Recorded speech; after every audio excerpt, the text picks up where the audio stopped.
জানাবো অশুভ শক্তি দমনে ব্যর্থ হলে দেশে ভয়াবহ অবস্থার সৃষ্টি হবে, বলছেন কামাল হোসেন। নির্বাচন নিয়ে দু একটি পক্ষ ধোঁয়াশা সৃষ্টি করছে, অভিযোগ সালাউদ্দিনের। এদিকে পিয়ার ব্যতীত নাটকীয় নির্বাচন জনগণ প্রতিহত করবে, বলছেন ডক্টর হেলাল। জানাবো সুইয়ের ছিদ্রে উট ঢোকানোর চেয়েও কঠিন হাসিনার রাজনীতিতে ফেরা। জানিয়ে দিব বিএনপি ছাড়া কিছু রাজনৈতিক দল চাইছে নির্বাচন পেছাতে, বলছেন রুমিন ফারহানা।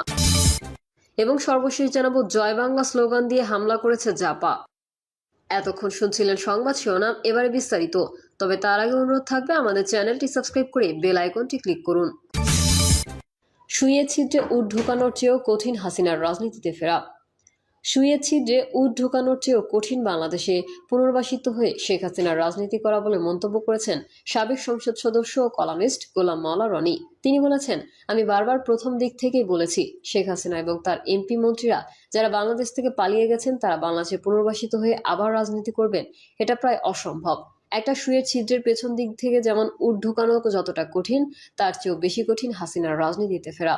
বাংলাদেশকে অস্থিতিশীল করে আওয়ামী লীগকে ক্ষমতায় ফেরানোর উদ্দেশ্যে শেখ হাসিনাকে ২৫০০ কোটি টাকা হস্তান্তর করেছে এবং আরো ২০০০ কোটি টাকা দেওয়ার আশ্বাস দিয়ে এসেছে এস আলম। সম্প্রতি এরকম একটি সংবাদ প্রচার করেছে একটি গণমাধ্যম। এই প্রসঙ্গে গোলাম মাওলা রনি বলেন, সংবাদ মাধ্যম অনুযায়ী একমাত্র রূপপুর পারমাণবিক কেন্দ্র থেকে শেখ হাসিনা তার ছেলে ও শেখ রেহানার মেয়ে ৬০,০০০ কোটি টাকা কমিশন নিয়েছেন। হাসিনার নিজের কাছেই হাজার হাজার কোটি টাকা রয়েছে। নির্বাচন নিয়ে দু একটি পক্ষ ধোঁয়াশা সৃষ্টি করছে, অভিযোগ সালাউদ্দিনের। জাতীয় সংসদ নির্বাচনকে দু একটি পক্ষ ধোঁয়াশা সৃষ্টি করছে বলে অভিযোগ করেছেন বিএনপি স্থায়ী কমিটির সদস্য সালাউদ্দিন আহমেদ। সেমিনারে বিএনপির এই নেতা বলেন, গণতান্ত্রিক রাজনৈতিক দলগুলোর মধ্যে যারা ফ্যাসিবাদ বিরোধী আন্দোলনে ভূমিকা রেখেছে সবার মধ্যে ঐক্য ফাটলের একটা চেষ্টা কোনো না কোনো পক্ষ নিচ্ছে বলে আমার মনে হয়, যার জন্য আমরা তর্ক করছি, বিতর্ক করছি, সংস্কারের জন্য আলাপ আলোচনা করছি। কিন্তু নির্বাচনকে নিয়ে যেন দু একটি পক্ষ ধোঁয়াশা সৃষ্টি করছে। নির্বাচনে ভোটাধিকার দেশের মানুষের গণতান্ত্রিক অধিকার উল্লেখ করে সালাউদ্দিন আহমেদ বলেন, এই ভোটাধিকার প্রয়োগের জন্য দেশের মানুষ ১৬ বছর সংগ্রাম করেছে, রক্ত দিয়েছে। সেই ভোটাধিকারের একটি রাস্তা যখন সুগম হয়েছে, সেই রাস্তায় যেন কোনো কাটা বিছানো না হয়। বিএনপি ছাড়া কিছু রাজনৈতিক দল চাইছে নির্বাচন পেছাতে, বলছেন রুমিন ফারহানা। বিএনপির সহ আন্তর্জাতিক বিষয়ক সম্পাদক ও সাবেক সংসদ সদস্য রুমিন ফারহানা বলেছেন, বিএনপি ছাড়া কিছু রাজনৈতিক দল চাইছে নির্বাচনটা যতদূর সম্ভব পেছানো যাক। তারা চাইছে আরেকটু হাতে সময় পেলে হয়তো কিছু আসন বেশি পেতে পারে। এজন্য তারা বিভিন্ন সময় বিভিন্ন বাহানা নিয়েও হাজির হচ্ছে। তিনি বলেন, কোনো কোনো দল এমনও দাবি করছে, পিয়ার পদ্ধতি যদি না হয় তাহলে তারা নির্বাচনেই যাবে না। সুতরাং কারা আসলে চাইছে বাংলাদেশে একটা স্টেবল সরকার এই মুহূর্তে না আসুক, কারা চাইছে নির্বাচনটা পিছিয়ে যাক, সেটা আমরা কম বেশি সবাই জানি।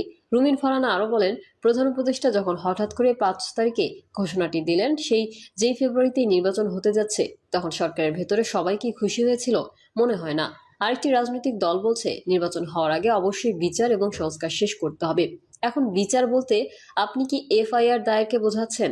আপনি কি চার্জশিট পর্যন্ত, নাকি আপনি বলছেন ট্রায়াল কমপ্লিট করে লয়ার কোর্টে সাজা, নাকি আপনি মিন করছেন একেবারে অ্যাপেলের ডিভিশন হয়ে সাজা? তিনি বলেন, নির্বাচনের আগে এই সরকার চাইলে প্রশাসনের সংস্কার করতে পারতেন, পুলিশের সংস্কার করতে পারতেন, জুডিশিয়ারিতে করতে পারতেন, অন্যান্য যে সাংবিধানিক প্রতিষ্ঠানগুলো আছে বা স্বায়ত্তশাসিত প্রতিষ্ঠানগুলো আছে সেগুলোতে করতে পারতেন সংস্কার। আমরা কি কোনো একটা জায়গায় সংস্কার করতে দেখেছি সরকারকে? আমরা কিন্তু দেখি নাই। বিএনপি সহ আন্তর্জাতিক বিষয়ক সম্পাদক বলেন, যারা জুলাইকে ৭১-এর মুখোমুখি দাঁড় করাতে চায় তাদের ভেতরে একটা গহীন ষড়যন্ত্র আছে। এই কালো ষড়যন্ত্রটা আমার মনে হয় মুখোমুখি হয়ে ফয়সালা হওয়া দরকার। আপনি বাংলাদেশে বাস করবেন, বাংলাদেশের আলো হাওয়া বাতাসে বেড়ে উঠবেন, বাংলাদেশের নাগরিকের সব সুযোগ সুবিধা ভোগ করবেন, কিন্তু আপনি ৫২-র ভাষা আন্দোলনকে ধারণ করবেন না। ৬৯-এর গণ অভ্যুত্থান আপনার মধ্যে নাচন ধরাবে না। ৭১-এর মুক্তিযুদ্ধ আপনার ভেতরে কোনো রেখাপাত করবে না। ৯০-এর গণ অভ্যুত্থান আপনাকে মনে করে দিবে না যে গণতন্ত্রের জন্য আপনার লড়াইটা কত দীর্ঘ, এবং ২৪-এর গণ অভ্যুত্থান আমাদের স্মরণ করিয়ে দিবে না যে কত শত মানুষের জীবনের বিনিময়ে আমরা একটা গণতান্ত্রিক বাংলাদেশের স্বপ্ন দেখেছি, কত রক্তের বিনিময়ে আমরা বাংলাদেশের স্বপ্ন দেখেছি। পিয়ার ব্যতীত নাটকীয় নির্বাচন জনগণ প্রতিহত করবে, বলছেন ডক্টর হেলাল। বাংলাদেশ জামায়াত ইসলামীর কেন্দ্রীয় কর্মপরিষদ সদস্য ও ঢাকা মহানগরীর দক্ষিণের নায়েবে আমির ডক্টর অ্যাডভোকেট হেলাল উদ্দিন বলেছেন, পিয়ার পদ্ধতি এবং জুলাই সনদের আইন ব্যতীত প্রহসনের নাটকীয় নির্বাচন জনগণ প্রতিহত করবে। তিনি বলেন, জনগণের আকাঙ্ক্ষা উপেক্ষা করে নির্দিষ্ট একটি দলকে প্রাধান্য দিয়ে নির্বাচন করা হলে এটি হবে নাটকীয় নির্বাচন। বাংলাদেশের মানুষের আকাঙ্ক্ষার প্রতিফলন না ঘটলে মানুষ দাবি আদায়ে জীবন দিতেও দ্বিধা করবে না। দেশের ৭১% জনগণ চায় পিয়ার পদ্ধতিতে নির্বাচন, কিন্তু অন্তর্বর্তীকালীন সরকার জনগণের সেই আকাঙ্ক্ষা উপেক্ষা করে একটি দলের প্রতিনিধিত্বমূলক আচরণ করছে। সরকারের কর্মকাণ্ডে জনমনে সংশয় তৈরি হচ্ছে। এই সংশয় দূর করতে সরকারকেই উদ্যোগ নিতে হবে। অন্তর্বর্তীকালীন সরকারের অবস্থান জাতির সামনে স্পষ্ট করার আহ্বান জানিয়ে হেলাল উদ্দিন বলেন, অন্তর্বর্তীকালীন সরকার একটি দলের ভাষার কথায় কথায় সাংবিধানিক সংকটের দোহাই দিচ্ছে। তিনি বলেন, জুলাই সনদের আইনি ভিত্তি না দিলে ডক্টর ইউনূসের নেতৃত্বাধীন অন্তর্বর্তীকালীন সরকারের বৈধতা নিশ্চিত হবে না।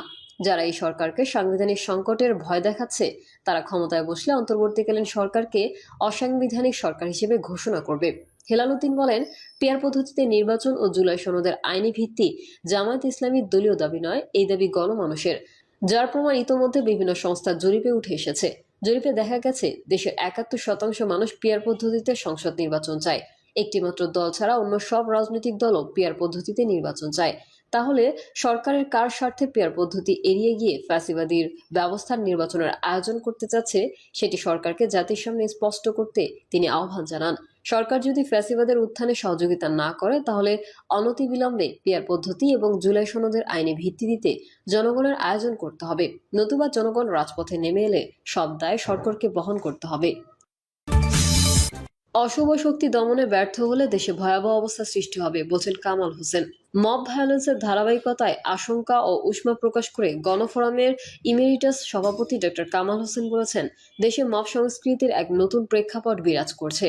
এই অশুভ শক্তিকে দমন করতে সরকার ব্যর্থ হলে দেশে ভয়াবহ অবস্থা সৃষ্টি হবে। ডক্টর কামাল হোসেন বলেন, গণঅভ্যুত্থানের পর থেকেই লক্ষ্য করা যাচ্ছে একটি অশুভ শক্তি বিগত আমলের মতোই সর্বত্র চাঁদাবাজি, দখলবাজি, আধিপত্য বিস্তারকে কেন্দ্র করে সন্ত্রাস, সংঘর্ষ, খুনাখুনি ও মব সংস্কৃতির এক নতুন প্রেক্ষাপট তৈরি করেছে। এই অশুভ শক্তিকে দমন করতে সরকার ব্যর্থ হলে দেশে ভয়াবহ অবস্থা সৃষ্টি হবে, যা কারো কাম্য নয়। নির্বাচনের প্রয়োজনীয়তা তুলে ধরে তিনি বলেন, বিগত আওয়ামী লীগ সরকার দলীয়করণের মাধ্যমে রাষ্ট্রের সব সাংবিধানিক প্রতিষ্ঠান ও আর্থিক প্রতিষ্ঠান সহ গণতান্ত্রিক ব্যবস্থা সমূলে ধ্বংস করে রেখে গেছে। এসব প্রতিষ্ঠানের প্রয়োজনীয় সংস্কার সহ একটি অবাধ, সুষ্ঠু ও গ্রহণযোগ্য নির্বাচনের মাধ্যমে রাষ্ট্রের গণতান্ত্রিক উত্তরণ এখন অন্তর্বর্তী সরকারের প্রধান দায়িত্ব। কামাল হোসেন বলেন, এখন সময়ের দাবি প্রয়োজনীয় সংস্কার, অপরাধীদের বিচার ও সুষ্ঠু নির্বাচন। এতে মানুষের আকাঙ্ক্ষিত একটি বৈষম্যহীন গণতান্ত্রিক বাংলাদেশ বিনির্মাণের পথ সুগম হয়।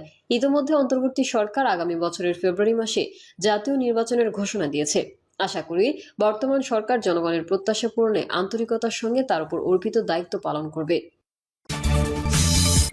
জয় বাংলা স্লোগান দিয়ে হামলা করেছে জাপা। জাতীয় পার্টি জয় বাংলা স্লোগান দিয়ে হামলা করেছে বলে অভিযোগ তুলেছেন গণ অধিকার পরিষদের নেতাকর্মীরা। রাজধানীর কাকরাইলে জাতীয় পার্টির কার্যালয়ের সামনে জাতীয় পার্টি ও গণ অধিকার পরিষদের নেতাকর্মীদের মধ্যে ধাওয়া পাল্টা ধাওয়ার পর এই অভিযোগ তোলেন তারা বলেন, অনতিবিলম্বে গণহত্যার দায়ে জাতীয় পার্টিকে নিষিদ্ধ করতে হবে, পাশাপাশি তাদের বিচারের মুখোমুখি করতে হবে।